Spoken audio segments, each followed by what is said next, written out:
안녕하세요. 성도님 사랑하고 축복합니다. 오늘 말씀은 열왕기하 2장 15절부터 22절까지 말씀입니다. 열왕기하 2장 15절부터 22절까지 말씀입니다. 봉독하겠습니다. 맞은편 여리고에 있는 선지자의 제자들이 그를 보며 말하기를 엘리야의 성령이 하시는 역사가 엘리사 위에 머물렀다 하고 가서 그에게로 나아가 땅에 엎드려 그에게 경배하고 그에게 이르되 당신의 종들에게 용감한 사람 50명이 있으니 청하건대 그들이 가서 당신의 주인을 찾게 하소서. 염려하건대 여호와의 성령이 그를 들고 가다가 어느 산에나 어느 골짜기에 던지셨을까 하나이다 하니라.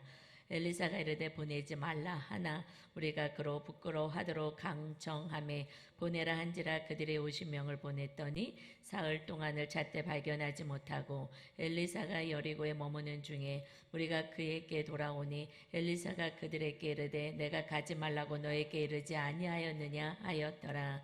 그 성읍 사람들이 엘리사에게 말하되 우리 주인께서 보시는 바와 같이 이 성읍의 위치는 좋으나 물이 나쁨으로 도산 익지 못하고 떨어지나이다. 엘리사가 이르되 세 그릇에 소금을 담아 내게로 가져오라 하매 곧 가져온지라. 엘리사가 물구녕으로 나아가서 소금을 그 가운데에 던지며 이르되 여호와의 말씀이 내가 이 물을 고쳤으니 이로부터 다시는 죽음이나 열매 맺지 못함이 없을지니라 하셨느니라 하니 그 물이 엘리사가 한 말과 같이 고쳐져서 오늘에 이르렀더라. 아멘. 오늘 주시는 말씀의 제목은 오직 성령으로 충만함을 받으라 라는 제목으로 같이 은혜를 나누겠습니다. 오직 성령으로 충만함을 받으라. 우리가 7월 때부터 열왕기하 묵상 시작되었습니다. 또 은혜가 또 새롭고 또 다른 차원의 깊은 은혜가 있습니다. 그런데 오늘 2장 15절부터 말씀인데 2장 1절부터의 말씀은 엘리야 선지자가 승천하고 엘리사 선지자가 이제 후계자로 사역을 감당하는 그 장면이 나와 있어요. 그런데 엘리야 선지자가 그 요단강 건너편으로 가서 승천하게 되는데 그때 어떻게 하였느냐면 그 엘리사 선지자와 함께 건너편으로 갈 때 본인이 입고 있던 옷을 벗어서 그것을 말아서 그 요단강 물을 막 치고 가면 그것이 쫙쫙 갈라져서 마른 땅으로 건너가서 요단강 건너편으로 간 거예요. 그래서 그곳에서 이제 승천하는 장면을 보게 됩니다. 그때에 그 엘리야 선지자가 제자에게 얘기해요. 이 마지막 이제 내가 하늘에 올라갈 건데 나에게 구할 것 있느냐 하나를 얘기해라 하고 물어봅니다. 그러니까 소원을 하나 말하라 라고 얘기하는 거예요.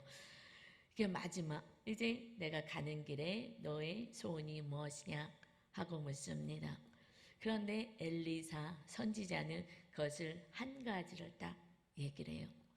당신의 그 사역 가운데 성령님이 사역하신 그 역사가 나에게는 갑절이 임하기를 원합니다.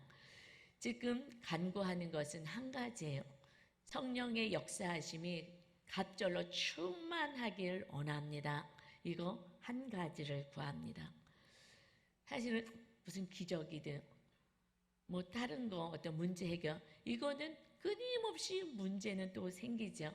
그런데 그것을 행할 수 있는 주의 성령님 하나님을 모시면 언제든지 그때마다 성령님이 이루어 주실 줄 믿습니다.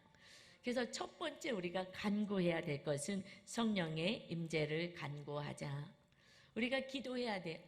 정말 간절히 사모하고 기도해야 될 것은 성령님 충만히 임재해달라고 이것을 간구해야 합니다. 이제 엘리사 선지자가 이제 엘리야 선지자는 승천하고 그리고 올라가면서 그 옷을 이렇게 떨어뜨렸어요. 그래서 이제 그 엘리야 선지자가 입었던 그 옷 이것을 가지고 그리고 다시 이제 건너편 가나안 땅으로 가야죠. 지금 여리고에서 넘어왔거든요. 근데 그쪽에 있는 그 제자 한 50명쯤이 지금 보고 있습니다. 근데 건너편으로는 엘리야 선지자와 엘리사만 갔죠. 이제 다시 건너가야 되는 거예요. 가나안 땅으로 여리고 성읍으로 가야 됩니다. 그러면 물을 건너야 되잖아요. 그런데 그 엘리야 선지자의 옷을 말아가지고 똑같이 엘리야의 하나님 어디 계십니까? 하고 하나님의 임재를 사모하며 엘리야 선지자가 한 것처럼 똑같이 그렇게 그 겉옷으로 물을 치기 시작합니다. 그랬더니 여기로 저기로 물이 옮겨가며 길을 열어주는 거예요. 이 모습을 그 건너편에 있는 그 제자들도 봅니다. 그리고 딱 건너갔을 때에 그들이 이제 신학생들인 것 같아요. 그쪽에서 이제 훈련받고 있었던 그들이 엘리사 선지자 앞에 무릎을 꿇고 엎드려 경배하는 모습이 오늘 본문 15절부터입니다. 같이 읽습니다.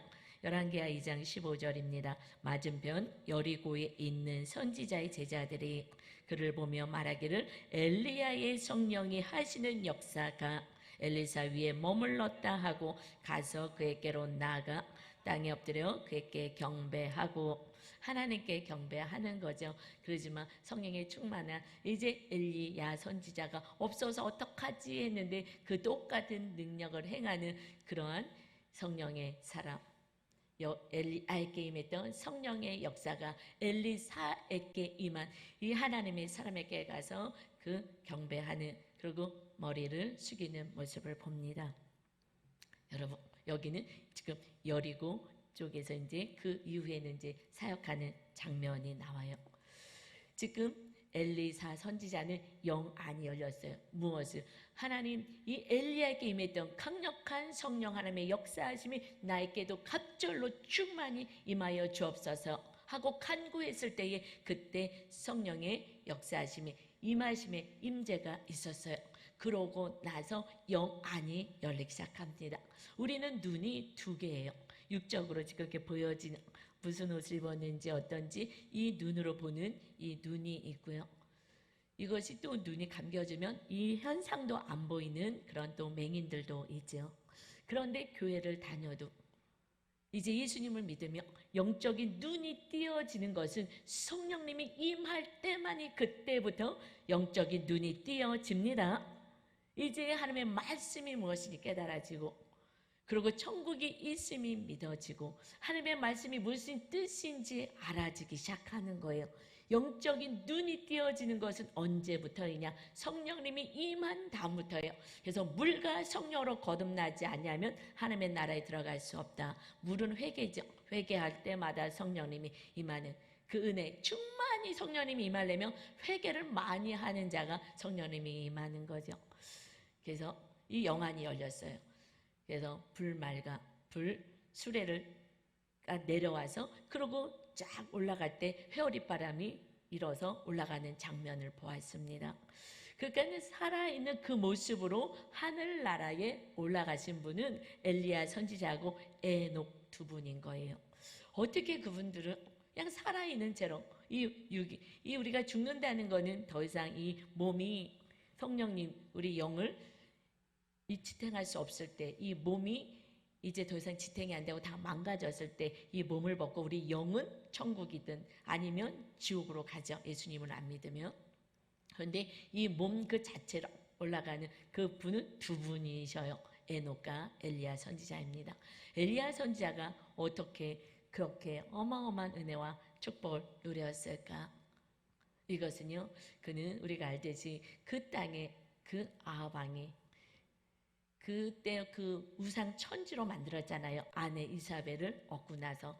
그래서 850명의 그 이방 제사장들과 함께 850대 1로 하나님이 살아계신 진짜 하나님이신지 아니면 너희들이 믿는 그 바알과 아세라신이 진짜인지 우리 대결해보자. 그래서 850대 1로 제물을 갖다 놓고 그리고 하늘에서 불이 내려주는 그 신이 그래서 제물을 태우는 신이 진짜다 하고 850대 1로 대결했습니다. 여러분 이거는 기록되어 있으니까 그런가 보다 하지만은요 여러분 가정 안에서 한 명이 소리를 지르고 고집을 부리고 했을 때 우리가 하나님 편에 쓰는 것은 쉽지 않아요. 에휴 좋은 게 좋은 거지 하고 맞춰갑니다. 그래서 끌려가게 되어 있어요. 그리고 칼등이 싫어서 뭐 어째서 그래서 하나님 편에 굳굳하게 서 있기가 쉽지 않아요. 한 명만 있어도. 근데 850명과 그 한 명의 그 대결은요, 어마어마 믿음을 가진 자였어요.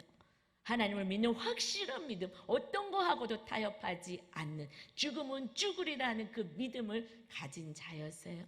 하나님의 말씀에 오직 순종하고, 중간에 한번 넘어짐은 있었으나 다시 하나님이 그까지 사명을 감당해야지 할 때 그는 일어서서 하나님 앞에 가서 다시 마지막까지 사명을 감당하는 자, 정말 하나님의 뜻대로만 살아가는 자, 어떤 거하고도 타협하지 않는 하나님의 말씀에 준행하는 자였어요. 그래서 그를 하나님은 살아있는 그 모습대로 데려가셨습니다. 그럼 에녹은 또 어떻게 해서 살아있는 그 모습대로, 이 모습대로 하늘에 들림 받았을까요? 이것은 창세기 5장 24절에 말씀하십니다. 에녹이 하나님과 동행하더니 하나님이 그를 데려가심으로 세상에 있지 아니하였더라. 에녹은 하나님과 동행하는 자, 이것을 원어로 할라크라 그래요. 그래서 행하다, 교제하다, 그리고 생활한다. 같이 생활하고 같이 대화하고 교제하고 하나님의 뜻대로 행하는 자, 하나님의 오른쪽으로 가자, 네, 오른쪽으로 가고, 왼쪽으로 가자, 네, 이거 하자, 네, 늘 함께 동행하는 자, 이것이 그는 하나님과 동행했다. 그래서 히브리서 신약에서는 이것을 이렇게 표현합니다. 히브리서 11장 5절입니다. 믿음으로 에녹은 죽음을 보지 않고 옮겨졌으니 하나님이 그를 옮기심으로 다시 보이지 아니하였느니라. 그는 옮겨지기 전에, 하늘에 옮겨지기 전에 그의 삶은 하나님을 기쁘시게 하는 자라는 증거를 받았느니라. 에녹은요, 믿음 있는 자, 믿음이 뭐예요? 하나님의 말씀에 순종하는 자잖아요. 그래서 믿음 있는 자, 그는 어떻게 살아서 하나님과 날마다 동행하고 하나님의 뜻대로 행하였던 그 삶이 하나님은 너무나 기쁘셨다는 거예요. 하나님이 너무 기뻤어요. 그러니까 하나님과 동행하는 자, 하나님의 뜻대로 행하는 자, 하나님을 기쁘게 하는 자이다. 그래서 하나님이 그를 이 살아있는 이 모습 그대로 죽음을 맞지 않고 하늘나라에 올라갈 수 있도록 해주셨어요. 여러분, 우리가 정말 하나님의 자녀라고 하면서 내 뜻대로 행하는 것, 하나님의 슬픔이죠. 하나님의 기쁨은 하나님의 말씀에, 우리가 믿음이 좀 약해서 이해가 되지 않는다 하더라도 그 말씀이 온전하시고 선하신 전능하신 하나님의 말씀이라 믿고 순종할 때에 하나님은 기뻐하시며 우리와 날마다 동행하실 줄 믿습니다. 지난주에 우리 유 목사님이 막 기뻐가지고 저한테 오셨어요. 그래서 막 싱글벙글해요. 그래서 무슨 좋은 일 있으세요? 그랬더니 좋은 일이 있대요. 그게 뭐냐 그랬더니 그 자녀들이 좀 장성하고 또 많이 배우고 또 나름대로의 전문성이 있고 그러면 이제 부모님을 좀 가르치려고 하는 거 있잖아요. 그거 아닙니다. 뭐 이러기도 하잖아요. 그런데 지난주에 뭔가 하자고 하는데 자기 조금 전문성이 있음에도 내려놓고 그냥 네 하면서 이거 이렇게 고쳐라 하면 네, 저거 고쳐줘라 하면 네, 계속 네만 했다는 거예요. 그러면서 와가지고 막 기뻐가지고 너무 기쁘대. 세상에 나를 인정해 주는 것 같아. 그리고 나를 많이 사랑하는 것 같아 하면서 그것이 너무 기뻐가지고, 그리고 그 일주일은요 정말 콧노래로 막 부르고 다니시는 거예요. 그건 이제 무의식에서 나오는 거죠. 그러니까 내가 더 많이 한다고 가르치려고 하지 않고, 근데 사실 구원에 관한 것은 그것은 타협할 수 없지만 그 나머지는 부모님이 또 육의 부모님이 온전하지 않을 수는 있어요. 이렇게 지시한 것이 100% 맞은 건 아닐 수도 있어요. 그러나 그것에 감사하고 그것이 이렇게 기쁘다면 그거 뭐냐 조금 미흡하더라도 또 순종하는 거, 이것이 또 하나님이 더 기뻐하는 삶이 아닐까 생각이 들어요. 그러면서 저한테 목사님이 말씀하셔요. 하나님도 이러실 것 같아. 우리가 잘 이해가 안 돼도 그 하나님의 말씀에 무조건 네, 아멘 하면서 행한다면 하나님이 이렇게 기쁘지 않을까? 우리가 정말 하나님의 말씀대로 아멘만 하고 살자라고 저한테 얘기를 하시더라고요. 이거 지금 에녹이 이렇게 했다는 거잖아요. 엘리야 선지자가 너무 기뻤다는 거예요. 끝까지 어떤 상황에서 내가 위험하고 목숨이 위태롭고 정말 왜 나만 이렇게 힘들게 살아야 되냐 하는 그런 느낌이 있다 하더라도 그 하나님의 뜻을 위하여, 하나님의 나라를 위하여, 죽어가는 영혼들을 위하여, 죄악된 자들을 주님께 돌아가게 하기 위해서 이렇게 힘쓰고 애쓰고 그냥 뜻대로 살아가는 그 삶이 하나님을 기쁘게 하며 하나님이 우리와 함께하여서 마침내 주님이 우리 살아있는 때 오신다면 우리가 산 모습 그대로 하늘나라에 들림받아 하나님과 영원히 살게 될 줄 믿습니다. 우리 이제 내 생각 내 고집 내려놓고 오직 성령 하나님만 저를 다스려 주옵소서 하고 성령님 충만히 임재함을 사모하며 기도하는 여러분 되시기를 주님의 이름으로 축원합니다. 두 번째는요, 성령의 인도하심을 따르자. 성령의 인도하심을 따르는 것, 그게 순종하는 거죠. 그런데 우리가 구원 이것을 가지고 있으면 나머지는 내려놓을 수가 있더라고요. 고집 부리지 않게 되더라고요. 그 본질은 구원인데, 영생인데, 하나님의 뜻인데 나머지 것 조금 이게 뭐가 중요하겠어요. 성령님이 임하시면 나머지 건 내려놓을 수 있어요. 그리고 성령님을 따라 행할 수가 있습니다. 이제 엘리사 선지자는 성령님이 충만히 임하셨어요. 그것을 간구했기에. 그래서 영안이 열려서 이제 하나님의 뜻과 하나님의 나라의 일들을 알기 시작합니다. 저도 이 말씀이 전에는 많은 주석을 보고 그래도 주석의 학자들이 다 다양하게 얘기하고 있거든요. 거기서 내가 또 선택을 하나 해야 되는 거예요.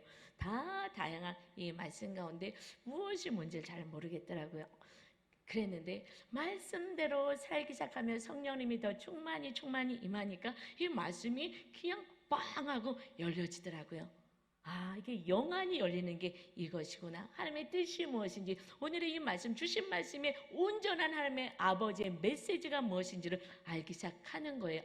이 엘리사 선지자는 그 영안이 열려서 그 엘리야 선지자가 승천하는 장면을 봤어요. 불말가, 하늘에서 불병거가 내려와가지고 그래서 자기와 그 엘리야 선지자 사이를 샥 갈라내면서 밑에서는 회오리밤이 샥 불면서 확 끌려가듯이 올라갔거든요. 정확히 봤거든요. 불병거가 내려와서 그래서 딱 올라가는 걸 봤어요. 그런데 저기 건너편에서 본 그 선지자의 제자들은 이것은 뭐만 보여? 성령님이 임하지 않으니까 회오리바람 탄 것만 보이는 거예요. 그래서 가다가 떨어졌을 거야. 회오리바람은 슉 올라갔지만 떨어졌을 거야. 그러면 우리가 그 육신을 잘 찾아서 잘 장례를 해드려야지 이것이 도리이고 이것이 하나님의 뜻일 거야 라고 생각을 하며 찾으러 가겠다는 거예요. 엘리사 선지자가 정확히 영안이 열려서 봤잖아요. 찾을 필요 없다. 아무리 얘기해도 안 되고 고집을 부리는 장면이 지금 본문의 16, 17, 18절 말씀이에요. 같이 읽습니다. 그에게 이르되 당신의 종들에게 용감한 사람 50명이 있으니 청하건대 그들이 가서 당신의 주인을 찾게 하소서. 염려하건대 여호와의 성령이 그를 들고 가다가 어느 산에나 어느 골짜기에 던지셨을까 하나이다 하니라. 엘리사가 이르되 보내지 말라 하나. 사실 우리가 믿음이 아주 영안이 열려서 그 영적인 상태를 본 것이 정확하지만 그렇지 않다 하더라도 성령님이 가다가 뭐 떨어뜨리고 이렇게 하실 정도는 또 아니지 않겠어요? 그런데 이들은 하여튼 이제 훈련생이라 보니까 아직 하나님에 대해서 너무 모르는 것 같아요. 그래서 올라가다가 또 떨어져서 던지지 않았겠습니까? 찾아야 되겠습니다. 이것이 우리 엘리야 선지자를 잘 봉양하는 거 하나님이 기뻐하실 것 같습니다. 여러분, 우리가 성령의 뜻을 온전히 모르면요, 내 뜻이 성령의 생각이로 하나님의 생각이라고 주장하는데 그들이 더 세. 하나님의 음성을 들은 자보다 더 세게 얘기하는 거예요. 그래서 17절에 무리가 그로 부끄러워하도록 강청함에 보내라 한지라. 그들의 50명을 보냈더니 사흘 동안 찾되 발견하지 못하고 무리가요 그로 보내달라. 그래서 엘리야 선지자 그 육신을 찾아야 되겠다고. 근데 부끄러워하도록 간청을 했다는 거예요. 아무리 말려도 안 되는 거예요. 정말 말리다 아이고 안 되겠다 할 정도로. 그래 그러면 가라 하고 보낸 거예요. 그래서 갔어요. 아무리 찾아도 있겠냐고 정확히 하늘에 올라가는 걸 봤는데 불병거와 불말을 거느리고 오신 것을 봤는데, 그래서 18절이요. 엘리사가 여리고에 머무는 중에, 지금 여리고에 머물고 있죠. 중에 우리가 그에게 돌아오니 엘리사가 그들에게 이르되 내가 가지 말라고 너희에게 이르지 아니하였느냐 하였더라. 여러분, 우리가 성령 하나님이 임하지 않으면요, 내가 무슨 짓을 하고 무슨 일을 하고 무슨 말을 하는지조차도 사실은 모르고요, 이 세상을 그냥 허송세월합니다. 안 해도 될 것을 50명을 풀어가지고 그 고생을 하며 헐떡거리고 못 찾았다고 그러고 와서는 오히려 원망할 거예요. 하나님이, 아니 그 엘리야 선지자가 얼마나 수고를 하고 이 백성들을 위해서 지금 그 훈련받고 있는 믿음의 사람이니까 이 나라를 하나님의 나라로 세우려고 그렇게 애를 썼는데 하나님이 데려갔다가 처박았다고, 어디 갔는지 지금 찾을 수도 없다고 하고 오히려 원망도 할 수 있을 거예요. 하나님의 뜻을 모르면요, 늘 하나님을 원망하고 사람을 원망합니다.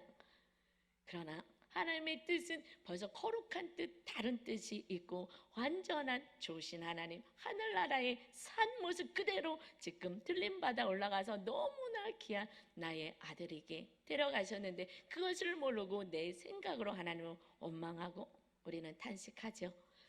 그래서 성령님이 임하지 않는 인생과 교회를 다녀도 날마다 회개해서 성령의 충만한 하나님의 뜻을 따라 사는 사람과 그렇지 않은 사람은요, 늘 원망, 불평으로 나가요. 그 차이가 있는 것 같아요.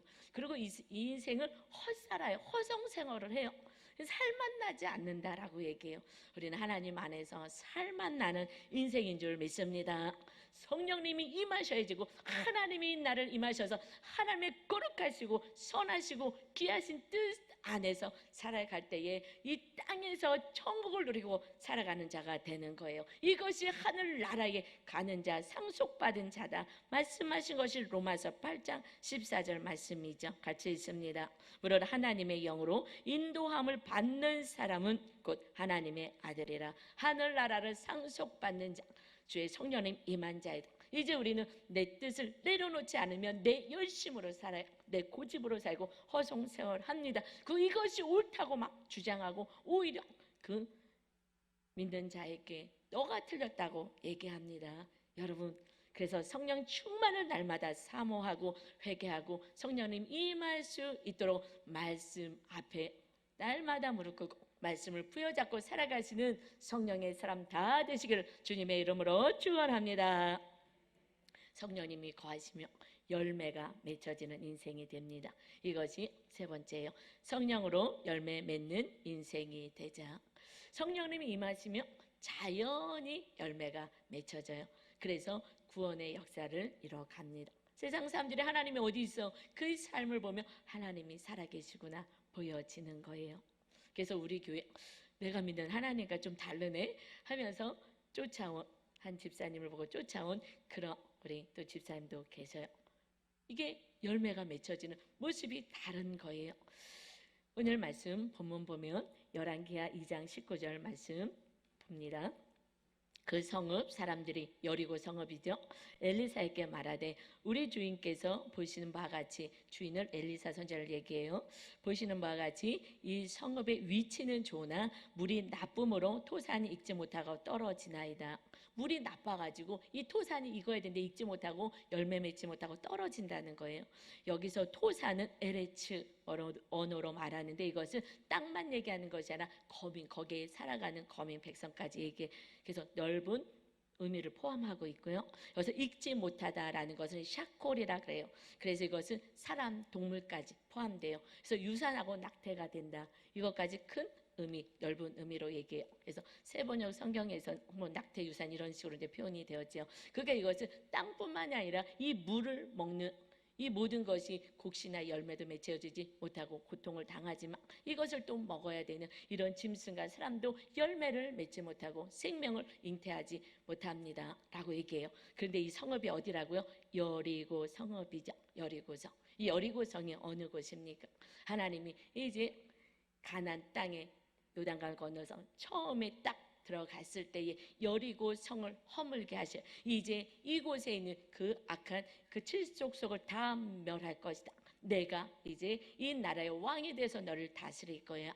근데 어떻게 다스리냐면 순종만 하면 내가 다 알아서 한다. 이것을 보이기 위해서 여리고성, 정말 그렇게 견고한 성, 그 성을요 하루에 한 번 돌아라. 그런데 그 성을 하루에 그냥 한 번 도는 거예요. 또 한 번 돌아라. 6일 동안 한 번씩만 돌래요. 아니 뭔가 그래서 모래도 뭐 망치라도 갖다가 뭐 그 성을 좀 지진 뭐 어떻게 해야 되는데 그냥 돌기만 하라는 거예요. 순종의 훈련을 시키는 거예요. 하나님의 사람은 시작이 어디에 순종하는 거예요. 거기서부터 시작되거든요. 하루를 돌아라, 또 하루 돌아라, 또 하루 돌아라. 이게 뭐예요? 정말 허무하게 짝이 없는 거예요. 이래갖고 무슨 일이 일어나겠냐고요. 근데 마지막 날은 또 7번째 날은 또 7번 나팔 불면서 그러고 고함을 쳐라. 7번 돌고 고함 쳐라. 이렇다고 무슨 일이 일어나겠냐고 우리 생각에. 하나님 지금 순종의 훈련을 시키는 거죠. 내가 다 할 거야. 하나님의 말씀에만 순종하면 그 다음부터는 기적의 삶을 너희는 체험할 것이다. 그래서 그대로 했을 때에 그 첫 성이 우르르 무너졌죠. 그리고 그들이 막 하나님을 찬양하기 시작했습니다. 그리고 이 성은 첫 열매 하나님께 올려드리는 거니까 여기 이 성읍을 재건하지 말아라. 재건하게 될 때에 저주가 임하게 될 것이다 하고 말씀했어요. 그런데 지금 그 아합 때, 지금 아합 아들 그때 지금 그 상황이잖아요. 시대가 그때에 이것을 아합 때 이것을 건축합니다. 그래서 지금 여리고성이 하나님의 말씀 그대로 저주가 임한 거예요. 여러분, 하나님의 말씀은 그대로 저주도 임하고 축복도 임하는 거예요. 하나님의 말씀은 사실 두렵습니다. 그대로 이루어지기 때문에 그래요. 내가 안 믿든 상관없어요. 그곳 지지 말아라. 건축하지 말아라. 여기에 저주가 임하게 될 것이다. 그런데 아합 때 이것을 다 여리고성을 다시 성읍을 지었더니 그곳에 물이 이 저주를 받아서 그래서 이제 자녀도 잉태할 수 없고 먹을 것도 없는 그 저주의 삶이 되는 거예요. 여러분 우리가 하나님을 믿습니다 말은 하는데 하나님의 말씀대로 전용하지 않고 살아간다면 우리 삶에 자꾸 엉겅퀴와 가시가 나는 거예요. 열매가 생기지 않습니다. 그래서 하나님이 안타까운 거예요. 빨리 회개하라 말씀하시오. 그래서 20절이요. 엘리사가 이르되 새 그릇에 소금을 담아 내게로 가져오라 하며 곧 가져온지라. 이제 방법을 취했습니다. 새 그릇 소금을 담아라. 그래서 그 소금을 뿌려서 치료하는 장면이 나오는데 왜 소금을 가져와라 그랬을까? 새 그릇에 이 소금은 하나님이 레위기 때에 그 언약을 맺었어요.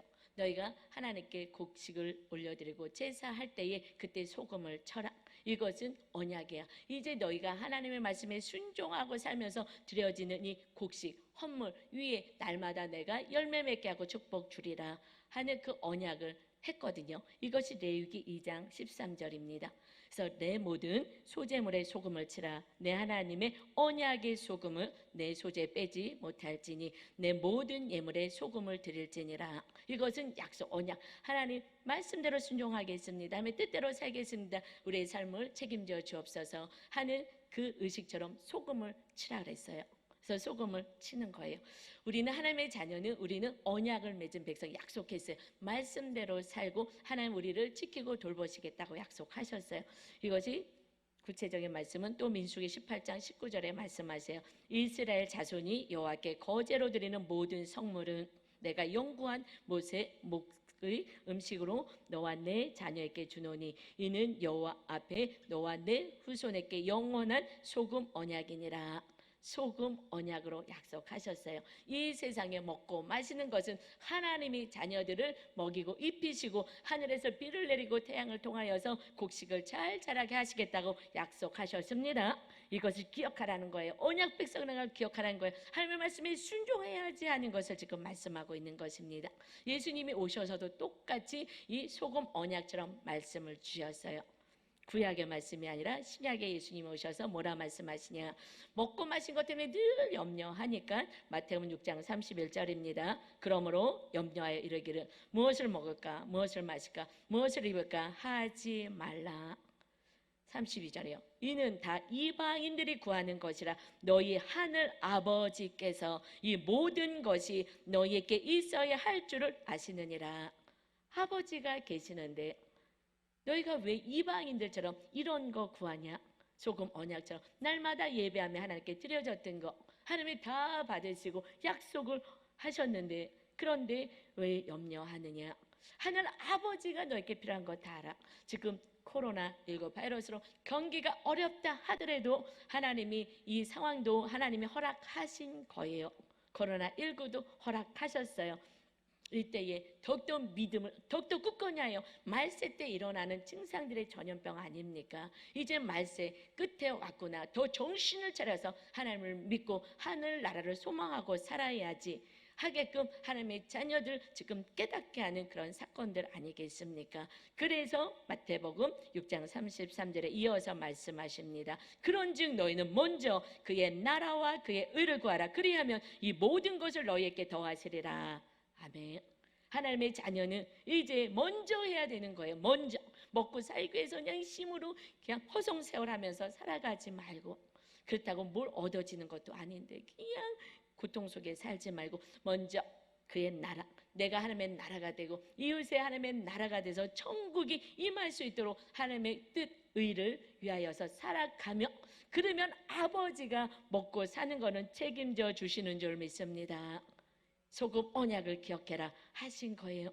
여러분 지금 어렵다고 낙심하지 마십시오. 하나님이 여러분 아버지가 되시기에 먹고 마시는 거 하나님께서 이끌어 주십니다. 문제는 내가 하나님의 나라가 세워지지 않는 거예요. 성령님이 임하는 거 간구하지도 않고 성령님이 인도하심을 따라 살지도 않고 그저 내 뜻대로 그냥 먹고 마시겠다고 그냥 허송생활을 하고 있는 거예요. 이러다가 천국도 못 가면 어떨까? 우리가 성령으로 거듭나야 되는데 성령님이 임한 삶을 살아가고 있지 않으니 하나님이 안타까우신 것입니다. 먼저 그의 나라, 우리 안에 하나님의 나라가 임하여서 성령님의 거룩한 전으로 사는 여러분 되시기를 주님의 이름으로 축원합니다. 그래서 오늘 본문 말씀에 이제 세 그릇에 소금 담아와라 하는 것이 21절로 이어갑니다. 엘리사가 물 근원으로 나아가서 소금을 그 가운데 던지며 이르되 여호와의 말씀이 내가 이 물을 고쳤으니 이로부터 다시는 죽음이나 열매 맺지 못함이 없을지니라 하셨느니라 하니, 이제 물 근원 그쪽으로 나갔어요. 그리고 소금을 가운데 던졌습니다. 사실은 그 소금을 던져서 그 소금이 있는 물로 농사 짓거나 하면은 되겠어요? 그거 뭐 어마어마하게 부은 것도 아니고, 이것은 하나의 상징인 거죠. 소금 언약을 기억하라 말씀하시고, 이제 세 그릇에 소금을 던졌을 때에 그때 어떻게 일이 벌어졌냐? 여호와께서 말씀하신다. 내가 고치는 게 아니라 하나님이 내가 이 물을 고쳤으니 이로부터 다시는 죽음이나 열매 맺지 못함이 없을 것이다. 이것은 우리에게 예표하신 말씀. 그래서 그때 치료해 주셨어요. 다 치료해 주시고 물이 치료가 되었어요. 22절이요. 그 물이 엘리사가 한 말과 같이 고쳐져서 오늘에 이르렀더라. 그 물이 이제 생명수의 물이 됐어요. 썩은 물이 이제 생명수의 물이 되어서 그 더 이상 죽음을 맞지 않고 열매 맺지 못함이 없을 것이다 하셨어요. 이것은 무엇을 의미하냐? 이 신약에 와서 이 말씀은 새 그릇, 이제 새 언약을 맺으실 것이다. 예수님을 통하여 소금이 되어서 정말 물과 피를 다 쏟아서 다 녹아버린 그 소금처럼 이제 온 인류를 위해서 예수님이 우리에게 던져져서 십자가 형틀에 매달려 죄값을 치르시고 이제 다 우리에게 내어주시는 그 소금 같은 주님 때문에 이제 우리가 열매 맺고 날마다 죽음이 없는 영원한 나라로 가게 될 것이다. 다시는 죽음이나 열매 맺지 못함이 없을 것이니라. 아멘. 무엇을 바꿔줬다고요? 물을 바꿔줬어요. 예수님을 믿고 구원받은 자는 이제 그 물이 세상의 것을 먹으면 먹을수록 다 썩어가잖아요. 그래서 우리가 막 게임도 좀 끊읍시다. 드라마도 끊읍시다. 많은 걸 끊어내야 되는 거예요. 그렇지 않으면 그걸 통해서 자꾸 들어와요. 세상의 것은 우리를 다 썩게 만들고 타락하게 만들어요. 그래서 이제 성령 하나님이 주님의 영이 내 안에 임하셔서 이제 생명수의 물이 내 안에서 넘쳐서 이 물이 이 세상에 흘러가게 한 줄 믿습니다. 이것이 사도행전 2장 38절 말씀입니다. 베드로가 이르되 너희가 회개하여 각각 예수 그리스도의 이름으로 침례를 받고 죄 사함을 받으라. 그리하면 성령의 선물을 받으리니. 회개하는 자에게 성령 하나님이 임하십니다. 회개는 말로 하는 게 아니에요. 말로 시작해요. 예수님 용서해 주세요. 그러면 삶이 딱 변화돼서 순종할 때에 그때 성령님이 쫙 임하시는 거예요. 아멘. 여러분이 아실 거예요. 경험해 보신 분 많을 거예요. 정말 누군가를 용서할 수 없는데 그래도 용서해야지. 하나님이 말씀대로 용서하겠습니다. 힘을 주세요 하고 기도해서 정말 용서했을 때 그 전까지는 정말 이거 해야 돼 말아야 돼, 왜 나만 이렇게 살아야 돼 막 갈등하다가 그래도 끝까지 또 순종하고 사랑으로 용서를 하게 됐을 때 그 순간에 기쁨이 확 임하는 거 경험해 보셨죠? 그때 성령님이 임하시는 거예요. 충만히 임하시는 거예요. 그래서 더 말씀대로 행할 수 있도록 하시는 것입니다. 그때에 회개하는 자에게 성령이 임하여서 요한복음 7장 38절 나를 믿는 자는 성경의 이름과 같이 그 배에서 생수의 강이 흘러나오리라 하시니, 이제 우리 안에서 성령님이 우리 안에 삶을 살아갈 수 있는 그런 기쁨과 지혜와 능력을 공급하십니다.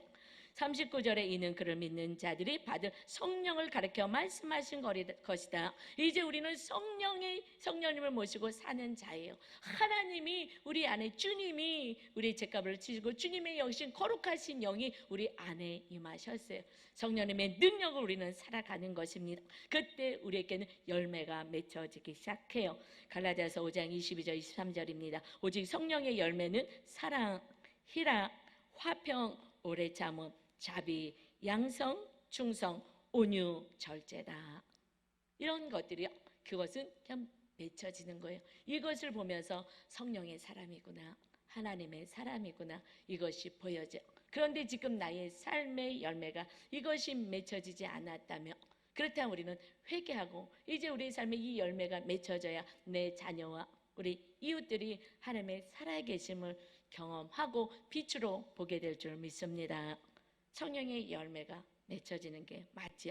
그런데 이 성령의 열매가 맺혀지려면 먼저 우리가 자유의지를 주었잖아요. 결단을 해야 되는 거예요. 결단하지 않고 성령 충만한다고 되는 건 하나도 없습니다.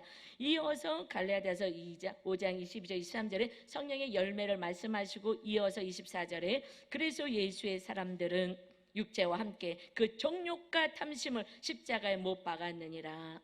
나는 예수님을 믿습니다. 그러면 구원 받습니다. 천국 갑니다. 그런데 믿습니다 하고 회개하고 성령이 임해되려면 십자가에 육신, 정욕, 탐심 같이 죄가 못 박은 자가 예수 그리스도의 사람이에요. 그렇게도 안 했는데 나는 예수님 믿습니다. 아직은요, 시작하는 거예요. 발걸음 내딘 거예요. 진정으로 하나님의 사람, 성령의 사람이 될 때 하나님의 나라 백성이 된 것입니다. 그러나 잘하진 않아요. 맨날 교회만 오지 회개하지 않고 말씀대로 살지도 않고, 그리고 그냥 내 삶의 열매는 사실 이런 성령의 열매가 아닌 다른 악한 열매들이 맺혀진다면 다시 이제 출발해야 돼요. 다시 회개하고, 이제 내가 십자가의 못을 안 박았어. 주님 십자가에서 내 죄값 치러줘서 감사합니다. 그냥 감사합니다. 우리가 예수님 믿는 것은 육체와 함께 그 정욕과 탐심을 같이 십자가에 못 박고 이제 성령님이 임하셔서 성령의 사람으로 하나님의 뜻을 따라 사는 자가 하나님의 백성, 예수 그리스도의 천국 소유한 백성인 줄 믿습니다. 여기서부터가 이제 신학생활이 가야 되는 거예요. 저는 오랜 시간 이 진리를 잘 몰랐어요. 예수님 믿고 난 교회를 다니고 열심히 충성봉사했기 때문에 난 당연히 천국 간다고 생각하고 저들 때문에 나를 힘들게 한다고 너만 가지고 얘기했어요. 그런데 이 진리를 제가 말씀을 많이 보면 볼수록 깨달아졌어요. 아, 내가 하나님 말씀을 몰랐구나. 제대로 몰라서 헛되게 살았구나. 그리고 이제 너에 대해서는 별로 얘기하지 않아요. 아들에게도 얘기를 해요. 본질이 아닌데, 구원이 아닌데 그거 가지고 갈등하면 내 천국이 빼앗긴다. 이 천국이 빼앗기면은 나만 손해야. 그러니까 조금 더디 가든 조금 삐뚤어졌든 뭐 이렇게 중요하지 않아. 이것이 그렇게 중요하지 않아. 이 구원이 아닌 것 같고 그걸로 싸우다가 이 구원을 빼앗기는 것이 마귀 역사고 속임인 거야. 그건 내려놓자 하고서는 끊임없이 설교했듯이, 그럴 때 저도 제 안에 천국을 놓치지 않거든요. 내 안에 그 사람이 나를 힘들게 하든 어떻게 하든 간에 이것을 내려놓고 내가 그 가운데서도 온전하지 못한 거 바라보며 회개할 때마다 성령님이 충만히 임하니 성령님의 능력으로 용서와 사랑하게 되는 줄 믿습니다. 우리 힘으로는 할 수가 없어요. 우리 힘으로는 절대 할 수가 없습니다. 그래서 성령님이 임하셔야 돼요.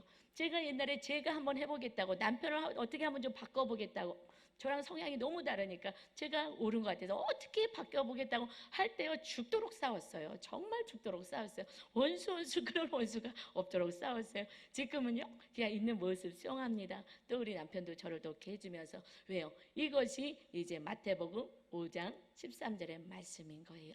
이제 우리가 세상의 소금이 되었기 때문에 그렇습니다. 같이 읽습니다. 너희는 세상의 소금이니 소금이 만일 그 맛을 잃으면 무엇으로 짜게 하리요? 후에는 아무 쓸데없어 다만 밖에 버려져 사람에게 밟힐 뿐이니라. 내가 예수님 믿는다고 아무리 봉사 많이 했다 하더라도 우리가 이제 세상의 소금이 돼야 되는데 주님이 우리 안에 계시잖아요. 주님 때문에 우리가 구원받아서 하늘나라 백성이 되었습니다. 주님이 모든 것 다 내어주셨잖아요. 그러듯이 이제 우리도 그렇게 살아야 하는 거예요.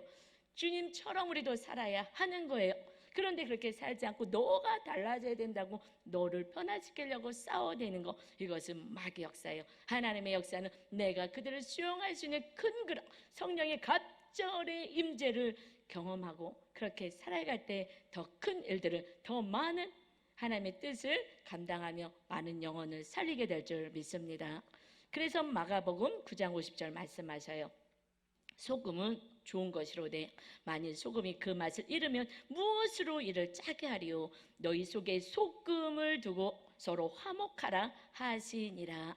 이 소금 주님, 주의 성령님 계셔야지만 서로 화목하게 돼요. 그전에는요, 이 십자가를 지고 좀 이렇게 맞는다 그럴까요? 감당해내야 되는 거예요. 왜냐하면 오히려 소리를 더 치잖아요. 승천한 거 아는데 엘리사 선지자는 다 영안이 열려서 봤는데 아니라고, 그렇게 하는 거 아니라고. 그 스승을 찾아서 잘 무덤에 안치해야 되는 게 맞는 건데 그러는 거 아니라고. 오히려 큰 소리 치며 하나님의 뜻은 그렇게 마무리를 잘하는 것을 기뻐하신다고 하면서 그렇게 말도 안 되는 소리를 하는 것을 참아내야 하는 거예요. 그래서 인내로 구원을 이룬다 말씀하셔요. 그래서 그들도 마침내 우리가 용서하고 사랑하고 인내함을 통하여 구원의 역사가 이루어지게 될 때, 그때 서로 사랑할 때 가정의 천국이 임하는 거예요. 혼자 하기는 너무 힘들어요. 그러나 성령님이 충만하고 갑절이 임하며 감당해내야 하는 것입니다. 왜요? 그렇지 않으면 이제 얼마 있지 않아서 우리의 육신의 몸을 벗고 천국까지 지옥으로 갈 때 여러분의 사랑하는 가족들은 지옥불에 떨어져서 영원히 고통을 당하는 거예요. 그것을 바라본다며 정확히 천국과 지옥을 안다며 참아낼 수 있는 줄 믿습니다. 이제 우리는 세상의 소금이 주님을 모신 우리가 이제 주님 감사합니다가 아니라 이제 그 사명이 우리에게 임했어요. 소금의 역할, 정말 만나게 하는, 싸움이 있는 곳에 화평케 하고 화목케 하고 용서와 사랑이 있는 천국이 우리들의 삶에서 이제 가정으로, 공동체로, 열방으로, 우리 교회로 온전히 이어지게 하는 하나님의 기쁨이 되는 거룩한 자 되시길 주님의 이름으로 축원합니다. 그래서 마지막 절 한 절 읽고 마칠게요. 에베소서 5장 18절에 술 취하지 말라. 이는 방탕한 것이니 오직 성령으로 충만함을 받으라. 오늘 제목인 거예요. 오직 성령으로 충만함을 받아서 하나님의 기쁨이 다 되시길 다시 한번 주님의 이름으로 축원합니다. 우리 찬양 드리고 기도하겠습니다. 성령님, 회개합니다. 용서해 주시고 내가 끊어내야 될 것을 끊어낼 수 있고 오직 성령으로 충만할 수 있게 해달라고 기도합니다.